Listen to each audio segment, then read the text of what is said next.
Just thought I'd pop in to say, hey, how are you all doing?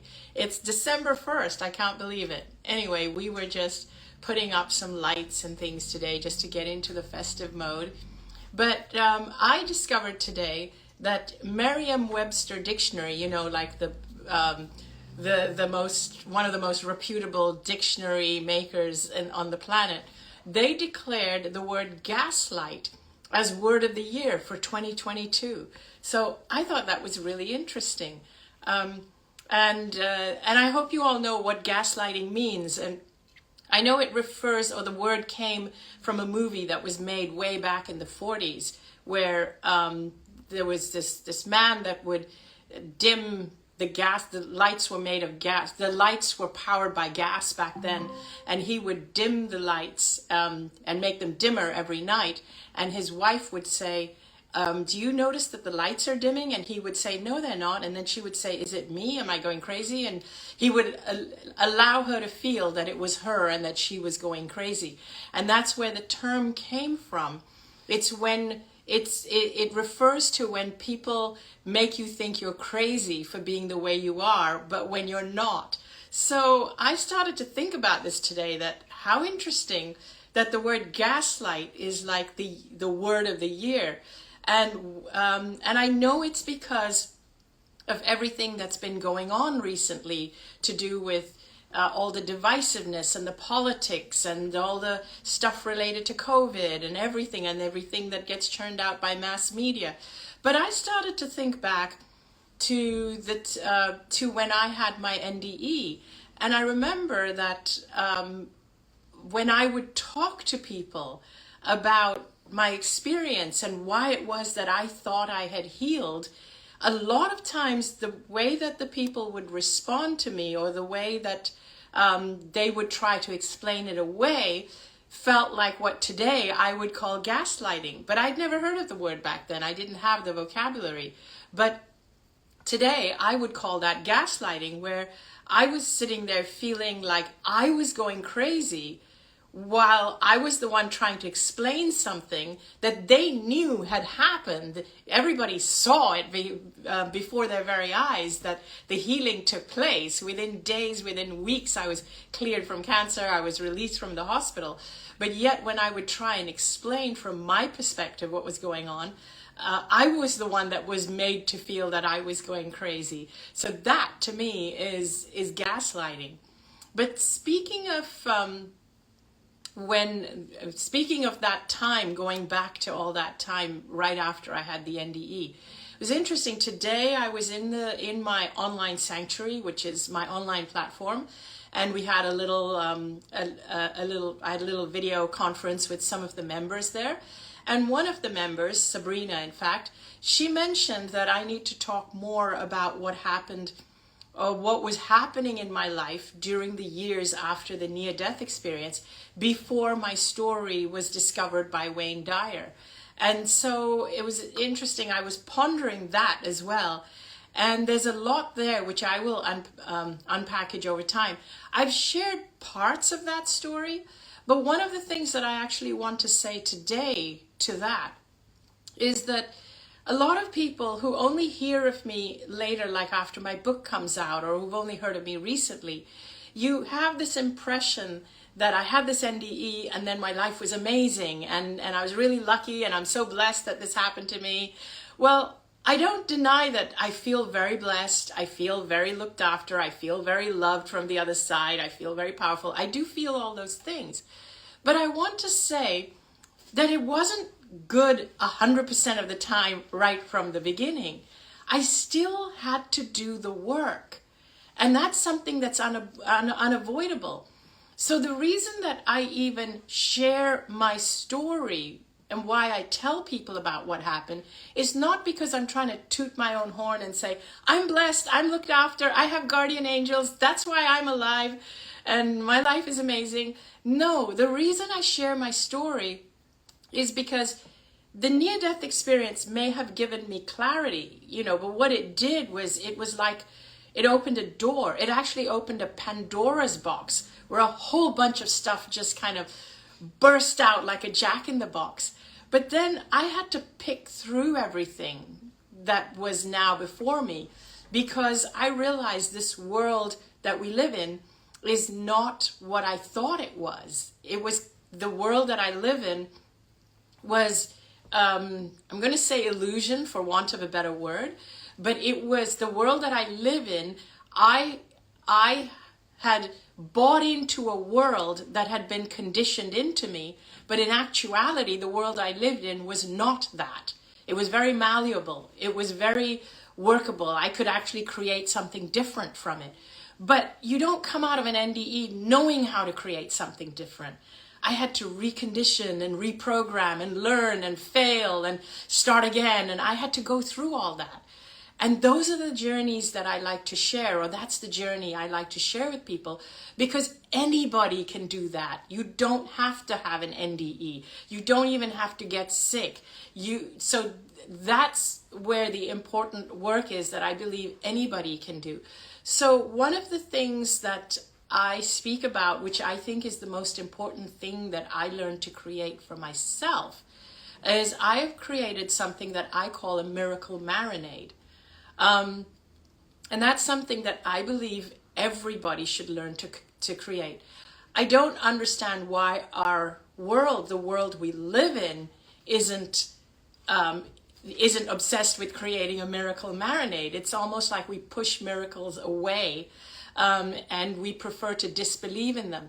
So let me elaborate. What do I mean by a miracle marinade? I realized when I was on the other side that what prevents certain things from happening, what prevents miracles from happening, what prevents healings from happening is our disbelief in the fact that it can happen. It's our disbelief in miracles and magic. It's our disbelief in the fact that we're actually guided and there are signs all the time. It's our disbelief in all of that that makes it true for us that these things are not true, if that makes sense. If we actually knew the truth of who we really are, and if we knew that we are guided all the time, and if we knew that we are powerful, then our life would be very different. If that's what we were conditioned to believe from the onset, then our lives would be very different. So how do we create that, or how do we start to believe that? The first thing is, even if you do believe it, what you'll notice, and this is what I noticed when I came back from the NDE, it felt like everybody was trying to strip that belief, or that everything I learned from the other side. It felt like, let me start that sentence again, sorry. Just too much going on in here. Things, as soon as I start channeling, it just happens so fast that I have to catch it before it disappears. When I came back from the near-death experience, it was like everybody was trying to take away what I had experienced by debunking it or challenging it.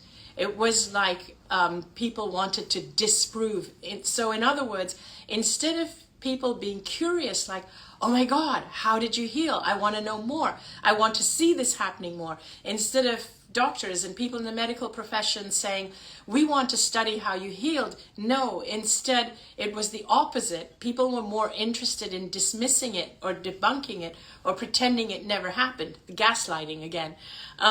Because it fit into their paradigm. It fit into the paradigm of this five-sensory physical world where people need to only believe in what they can see, feel, touch, smell, hear. So it has, people feel that it needs to fit into that world before they're willing to believe it. And so what happens is that you then start to feel gaslighted and you start to doubt yourself. That's what would happen to me quite often. That's how I dealt, what would happen to me during those 5 years. I came back being really, really ecstatic and wanting to shout my message from the rooftops and wanting to share it with everybody. But very often it felt like the more I shared it, the more I would get shot down. So I stopped sharing it. But I decided to create, and I didn't have this term for it then, it's a recent term, but I decided to create what I now call my miracle marinade.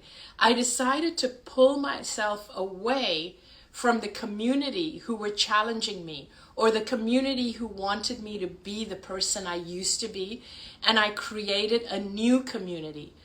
Today, I would call that creating your miracle marinade.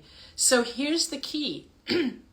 It's about surrounding yourself with people who think the way you do, or who believe in and think the way you aim to believe in, or who have the life you strive to create. And if you want magic and miracles in your life, you have to surround yourself and befriend and hang out with people who believe that it happens, not with people who are going to challenge it when it does happen. So that's what it's taken me years to build up. And now my circle of friends are part of my miracle marinade. My little team who I work with every day, day in and day out, are part of my miracle marinade. Everybody that I'm with on a daily basis, and of course my husband, but everybody I spend time with on a daily basis are part of the miracle marinade. And nowadays, even when people ask me, do I want to be part of a certain project? And even today, I was on a conference call with a group of women that wanted me to be part of a project. The first thing I do is I tell them, look, this is the way I think, this is the way I feel. I will only be part of a project that aligns with this. In other words, the people involved in the project have to believe in certain things. They have to also not be dogmatic about certain things. And what I mean by that is we really do have to believe and know that there is life beyond this physical life. We do have to know that miracles can be normal, everyday occurrences, that magic is real, that our guides look out for us, that things that are meant to happen will happen, things unfold. We do have to believe in a lot of these things for me to be able to work easily with people. And so that's how I've created my miracle marinade over the years. And it takes time.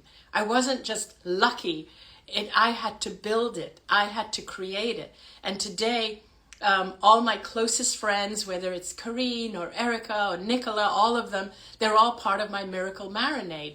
And my entire team, whether it's Roz or Abby or Mish or Russ, they're all part of my miracle marinade, because when we brainstorm, we're all on the same wavelength. And that's how we create magic and miracles. And on that same token, where I'm even creating an online sanctuary, actually I have created it, but I'm upgrading it now because I have new ideas and new thoughts, and I'm growing all the time. And so one of the things that we have to also realize is we have to leave room for our growth. We have to leave room for us to continue to grow, and for magic to continue to unfold. A lot of people are very dogmatic, and they feel, oh, if I don't stick to what I said 2 years ago, it means I'm wishy-washy or going back on my word. No, what if you're actually growing and changing? You have to allow for that to happen. So my sanctuary is also changing and growing. And even my webmaster, Melissa, is part of my miracle marinade because she loves my work. And that's the part that's important to me. The people who work with me, even if I'm hiring them for their skills, they have to believe in what I do. And that's how I operate. And that's just the way I am. So when I hire members of my team, whether it's a webmaster, an assistant, or even an attorney, they have to believe in what I do. That's the only way I can create my miracle marinade. I'm sharing this with you to give you ideas. If you want to create a conscious business, if you want to create a miraculous business, or just a miraculous life, create a miracle marinade, because that's what you're immersed in. That's what you're actually bathed in and day out, the energies of the people around you. So just wanted to leave you with that today. Thank you all for tuning in.